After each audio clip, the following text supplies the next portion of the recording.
പശ്ചിമേഷ്യൻ പ്രതിസന്ധിയിൽ നയതന്ത്ര പരിഹാരത്തിനുള്ള ശ്രമങ്ങൾ ഊർജിതമാക്കി ഖത്തർ. വിഷയത്തിൽ ഒമാൻ സുൽത്താനുമായി ഖത്തർ അമീർ ആശയവിനിമയം നടത്തി. ദോഹയിൽ തുർക്കി പ്രതിരോധ മന്ത്രിയുമായി അമീർ കൂടിക്കാഴ്ച നടത്തി. മേഖലയിലെ സുരക്ഷാ വെല്ലുവിളികളും പ്രതിരോധ സഹകരണവും ഇരു നേതാക്കളും ചർച്ച ചെയ്തു. നാളെ യൂറോപ്യൻ യൂണിയൻ പ്രസിഡന്റ് ഖത്തറിലെത്തുന്നുണ്ട്. അബ്ബാസ് മുഹമ്മദ് ദോഹയിൽ നിന്ന് വിശദാംശങ്ങളുമായി ചേരുന്നുണ്ട്. അബ്ബാസ്, പറയൂ.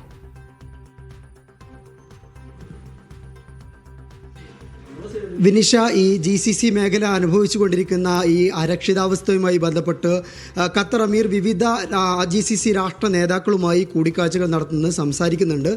ഈ മാർച്ച് മാസത്തിൻ്റെ അവസാനത്തിൽ ഗൾഫ് രാജ്യങ്ങളിൽ അദ്ദേഹം ഒരു സന്ദർശനം നടത്തിയിരുന്നു.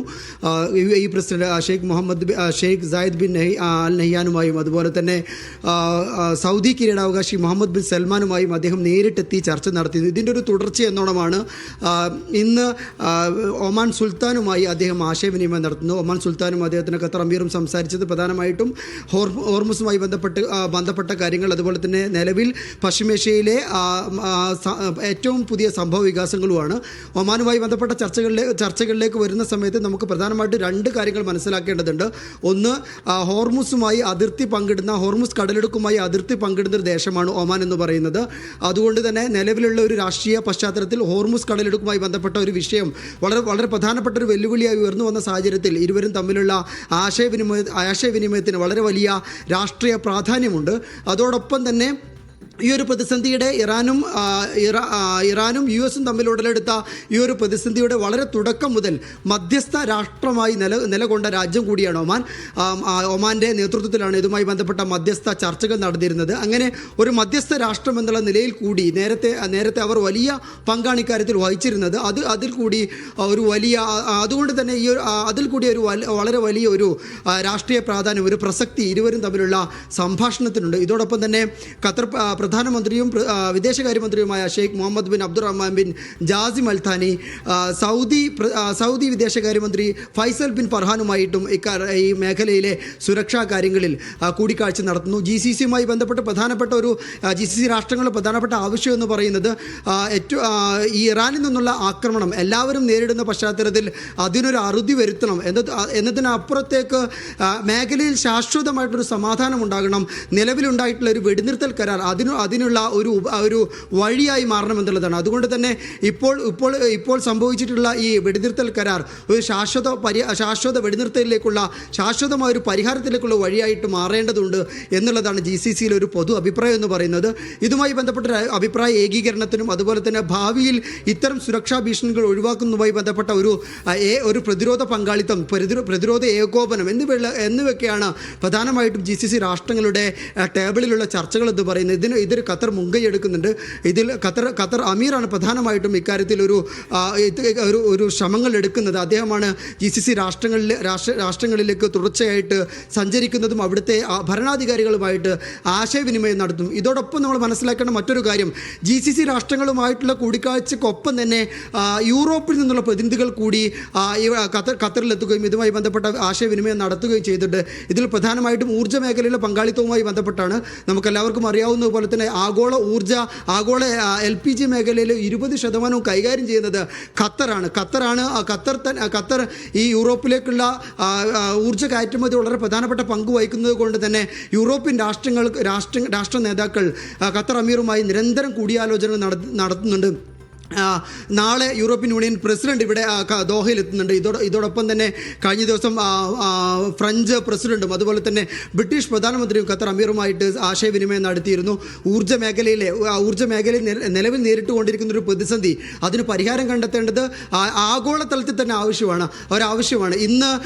ഇന്ന് ഇതുമായി ബന്ധപ്പെട്ട് പ്രതിവാര വാർത്താ സമ്മേളനത്തിൽ, ഇവിടുത്തെ പ്രതിസന്ധിയുമായി ബന്ധപ്പെട്ട് നടത്തിയ പ്രതിവാര വാർത്താ സമ്മേളനത്തിൽ ഖത്തർ വിദേശകാര്യ വക്താവ് മാജിദ് അൽ അൻസാരി വ്യക്തമാക്കിയിരുന്നത് ഇത് ആഗോള ഊർജ്ജ പ്രതിസന്ധിയെ വളരെ വലിയ രീതിയിൽ ബാധിക്കുന്നതാണ്. ഖത്തർ അതിനെ അതിജീവിക്കും, എന്നാൽ ലോകം മൊത്തം ഇതിന് വില കൊടുക്കേണ്ടി വരും എന്നുള്ളത് അദ്ദേഹത്തിൻ്റെ വാർത്താ സമ്മേളനത്തിൽ പറഞ്ഞു വെക്കുകയുണ്ടായി. ഏതായാലും യൂറോപ്യൻ രാഷ്ട്രങ്ങളോടൊപ്പം GCC രാഷ്ട്രങ്ങളും ഖത്തറുമായി നിരന്തരം ഈ പ്രതിസന്ധിയിൽ ആശയവിനിമയം നടത്തുന്നുണ്ട്. വിനിഷ, അബ്ബാസ, ഈ യുദ്ധത്തിൽ ഏറ്റവും കൂടുതൽ എഫക്റ്റഡ് ആയിട്ടുള്ളത് ആരാണെന്ന് ചോദിച്ചാൽ അത് ഗൾഫ് രാജ്യങ്ങളാണ്. അപ്പോൾ ആ രീതിയിൽ ഇനിയൊരു സമാനമായ സാഹചര്യം ഒഴിവാക്കാനുള്ള അഭിപ്രായ ഏകീകരണം എന്ന ലക്ഷ്യം വയ്ക്കുകയാണോ ഖത്തർ? തീർച്ചയായിട്ടും അത്തരമൊരു അഭിപ്രായ ഏകീകരണം തന്നെയാണ് ഇതിൽ ഏറ്റവും വലിയ വെല്ലുവിളി എന്ന് പറയുന്നത്. GCC രാഷ്ട്രങ്ങൾക്കിടയിൽ ഇത്തരമൊരു അഭിപ്രായ ഏകീകരണം ഉണ്ട്. പക്ഷേ ഇത് വിശാലമായ അർത്ഥത്തിലേക്ക് ഇത് സാധ്യമാകണമെങ്കിൽ വിശാലമായിട്ടുള്ള ഒരു കൂട്ടായ്മയും അതുമായി ബന്ധപ്പെട്ട ഏകോപനവും ഉണ്ടാകണം. കാരണം ഇവിടെ നേരത്തെ ഇസ്രായേൽ നടത്തിയ ഒരു ആക്രമണം ദോഹയിലുണ്ടായിരുന്നു, ഹമാസിൻ്റെ കേന്ദ്രങ്ങളെ ലക്ഷ്യം വെച്ചുകൊണ്ട്.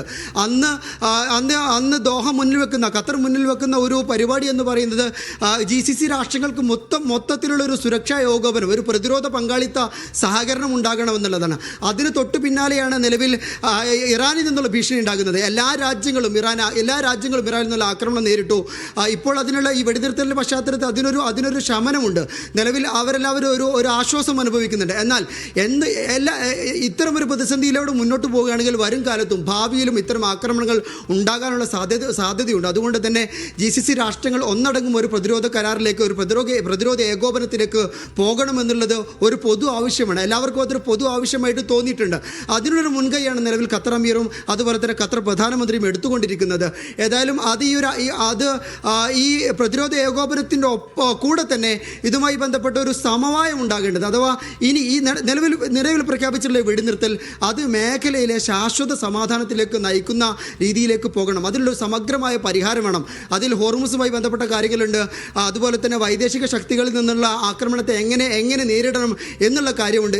ഇതുമായി ബന്ധപ്പെട്ട ഒരു ഏകോപനം ആവശ്യമുണ്ട്. പ്രധാനമായിട്ടും ഹോർമുസുമായി ബന്ധപ്പെട്ടൊരു ചരിത്രപരമായ നിലപാട് എന്ന് പറയുന്നത് ഈ GCC രാഷ്ട്രങ്ങളുടെ, ഹോർമുസ് എന്ന് പറയുന്ന ഒരു കടൽ മാത്രമല്ല, അതൊരു കനാലല്ല, അത് സ്വാഭാവികമായിട്ടുള്ള കടലാണ്. അതുകൊണ്ട് തന്നെ ഏതെങ്കിലും പാർട്ടികൾക്ക്, പ്രത്യേകിച്ചും ഇറാൻ അല്ലെങ്കിൽ ഏതെങ്കിലും രാഷ്ട്രത്തിന് അതിലൊരു അധീശത്വമില്ല, അവർക്കൊരു നിയന്ത്രണമില്ല. അത് സ്വാഭാവികമായിട്ടൊരു കടലാണ്. അതുകൊണ്ട് തന്നെ ആർക്കും അതിൽ അവകാശവാദം ഉന്നയിക്കരുത്. GCC രാഷ്ട്രങ്ങൾക്കെല്ലാം ഈ ഒരു കാര്യത്തിൽ അവർക്കെല്ലാം കൂടി സ്വീകാര്യമാകുന്ന ഒരു പരിഹാരമാണ് ഹോർമുസുമായി ബന്ധപ്പെട്ട പ്രതിസന്ധിയിൽ വേണ്ടത് എന്നുകൂടി ഖത്തർ ആവശ്യപ്പെടുന്നുണ്ട്. ഏതായാലും ഇക്കാര്യത്തിൽ GCC രാഷ്ട്രങ്ങളുടെ ഒരു സമവായം വളരെ പ്രധാനമാണ്. അത്തരമൊരു സമവായ ശ്രമങ്ങളിലാണ് ഖത്തർ ഉള്ളത്. അത് ഭാവിയിലേക്കുള്ള വൈദേശിക ആക്രമണങ്ങൾ തടയുന്നതിലും അതുപോലെ തന്നെ ഈ രാജ്യങ്ങളുടെ മൊത്തം സുരക്ഷയ്ക്കും ഐശ്വര്യത്തിനും ഇത് വളരെ സുപ്രധാനമാണ് എന്ന് ഖത്തർ മനസ്സിലാക്കുന്നുണ്ട്. വിനിഷ.